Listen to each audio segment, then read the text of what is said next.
मुज़ाकरा सिर्फ जंग के खात्मे ते मरकूज ने यूरेनियम के ज़खायर उत्ते कोई गल नहीं हुई। ईरानी वज़ारत ख़ारजा के तर्जमान इस्माइल बकरई कहते हैं बाज़ मामलात उत्ते फासले घट होए ने ताहम एतमाद की फिजा हुण भी मुकम्मल तौर पर बहाल नहीं हो सकी। इख्तलाफात मज़ीद घट करने लई वाशिंगटन की जंग की धमकियां का खात्मा जरूरी है।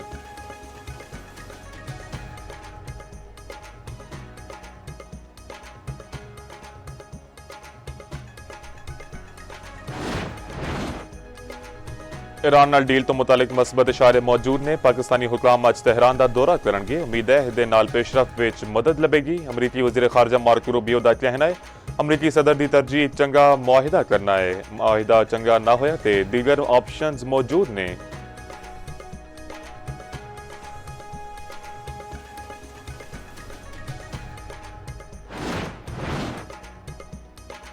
वफाकी वज़ीर दाखिला मोहसिन नकवी तेहरान विच ईरानी हमनसब नाल 24 घंटे बाद मुलाकात। ईरानी मीडिया के मुताबिक खिते की मौजूदा सूरत हाल उत्ते गलबात हुई। मोहसिन नकवी दी ईरानी वज़ीर ख़ारजा अब्बास अराग़ची नाल भी मुलाकात।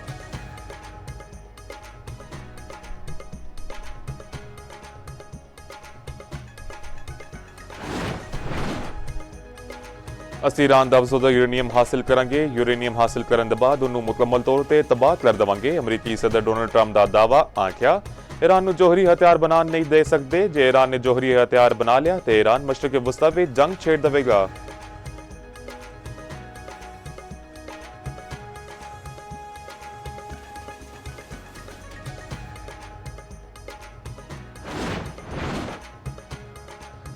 पाकिस्तान खिते विच ईरान अमरीका तनाज़े तय करने लई मरकजी किरदार अदा कर रहा है। चीन पाकिस्तान की सालसीदी कोशिशों का हमायती है। वज़ीर आज़म शहबाज शरीफ का पाक चीन सफारती ताल्लुकात की 75वीं सालगिरह ते तकरीब नाल खिताब। आख्या पाकिस्तान किसी खौफ दे बगैर वन चाइना पॉलिसी की हमायत करदा है। सदर मुमलिकत आसिफ अली जरदारी ने आख्या चीन दे नाल दोस्ती पाकिस्तान की खारजा पॉलिसी की बुनियादी सतून है।